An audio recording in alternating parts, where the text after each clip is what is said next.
So hi everyone. So in last video we have seen uh, the actual demo how the casting process is carried out by using sand and cope and drag. So let us see uh, what exactly happens. So while flowing a molten metal, you will find out that uh, this will be a ladle which will be having a shape as a mug where a molten metal will be fed into it. It will be collected from furnace and then it will be poured into this reservoir. So here you will find out that uh, in reservoir uh, this cavity is being present where uh, whatever the heavier impurities which will be present in the molten metal, it will be get collected to this side. And further, when it molten metal flows, there will be again some lighter impurities, like it might be some wooden dust or some um, sand dust which may be floating on the top of this molten metal. So that can be collected to that can be stuck to this shape which is called as a skin core. So further, you get a molten metal which is free from light and heavier impurities. And if these impurities comes in a casting, then you don't get a sound casting, or there might be some defect, and on your component these impurities might be present. So actually we don't want these impurities in component, so we have made this provision in uh, gating system itself. Then further, if you see, if your molten metal comes into a pouring basin, in pouring basin you will find out that there will be a metal plate will be over here. So I will show here. There will be a metal plate will be present which will be of same material of an molten metal. If we consider the aluminum, then aluminum plate will be considered over here. It will be kept, and we kept this due to the reason that when a molten metal comes in a contact with this molten solid metal plate, it will not allow to fall metal directly into this sprue, because it may damage the wall of your sprue. So what happens when a molten metal comes in a contact with this solid plate? It absorbs the heat from the molten metal and it gets liquefied, and slowly metal gets flow into the sprue without damaging the wall. Further, here again sometimes we use a strainer. So remember this word strainer, it will be again used to filter your molten metal.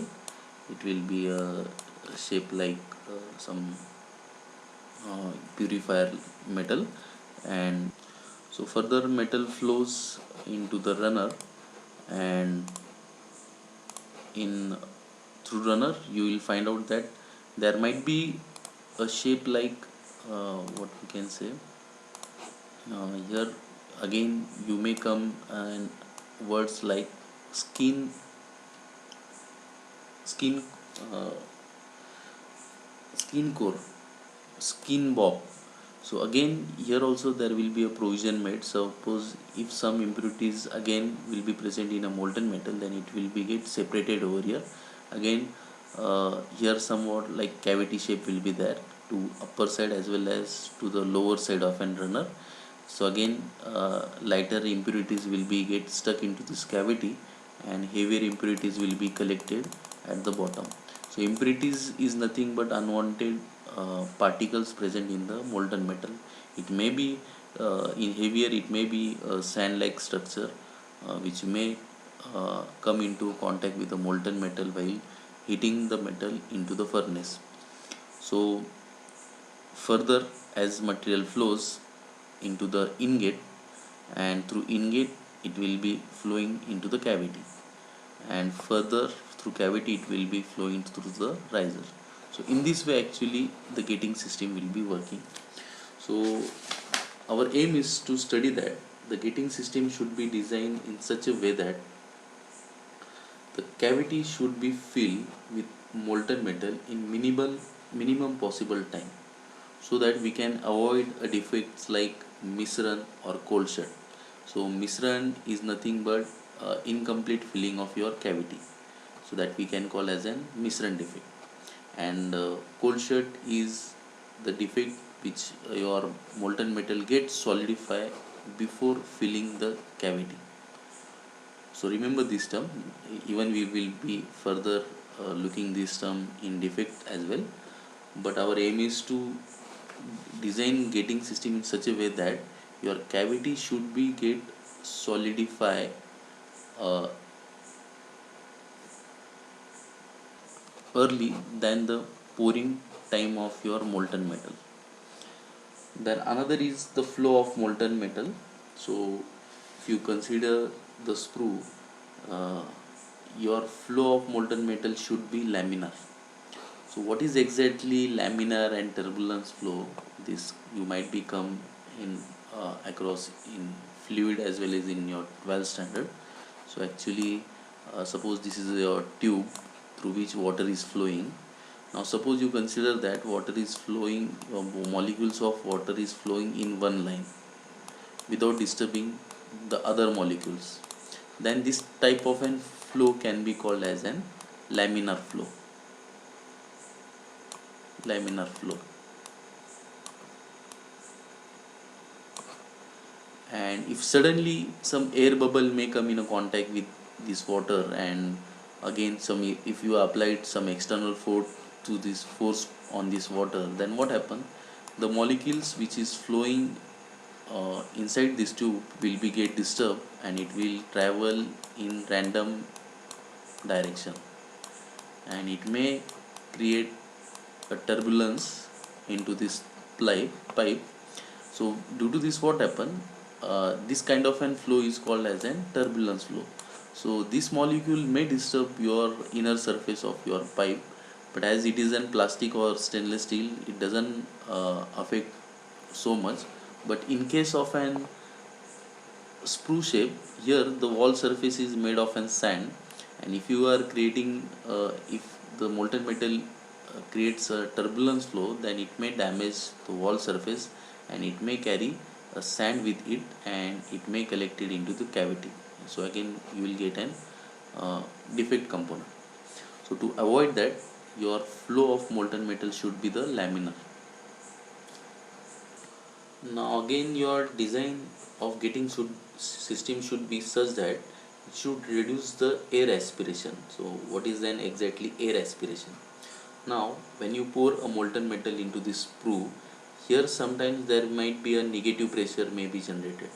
So if there will be a negative pressure, then uh, in environment there will be a positive pressure, and the air might be tried to flow into this sprue, and it may get carry with an molten metal, and when it that air gets trapped into the molten metal, it will flow into this cavity, and it may cause a bubble in a component or some porous hole, which will again produce an defect component, and you will not get a sound component.